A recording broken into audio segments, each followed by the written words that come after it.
Happy Monday. We have walked into week 41 of 2025. Remember, there's 52 weeks in a year. Today's devotional: be careful what you watch. I will lead a life of integrity in my own home. I will refuse to look at anything vile and vulgar. Psalm chapter 101, verse 2-3, the New Living Translation. As a teen, Megan arrived home from school just in time to watch an hour of soap operas before doing her homework. She enjoyed the escape into the TV world and wasn't aware that the programs were arousing sexual curiosity in her. After years of exposure to these soaps, her perspective on life took a shift.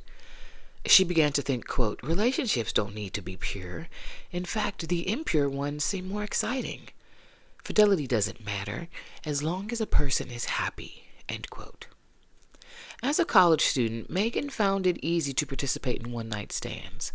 Then, after a short marriage ended in catastrophe as a result of her infidelity, she sought help from a counselor. At first, it was difficult for the counselor to understand why Megan engaged in extramarital affairs. She had been a model teenager at home, church, and school as far as her public behavior was concerned. Finally, the counselor discovered the source of the temptation that drove Megan to participate in her supposed hidden life. What you watch on television and the internet becomes part of your memory bank. You're putting images on file that Satan will use against you, and he will use them against you. David's affair with Bathsheba started with a wrong look and ended up bringing tragedy to his family.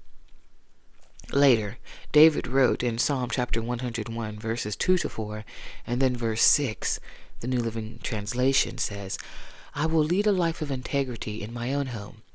I will refuse to look at anything vile and vulgar. I will reject perverse ideas and stay from every evil. I will search for faithful people to be my companions. End quote. Have a blessed day. And I just want to piggyback. I know sometimes, especially my oldest daughter, she'll say, I'm feeling this way and I'm feeling this way and this and that. And one of my very first questions to her is like, after I say, well, did you pray about what's going on? Well, what have you been listening to? What have you been watching? What have you been reading? Because that's what feeds our spirit.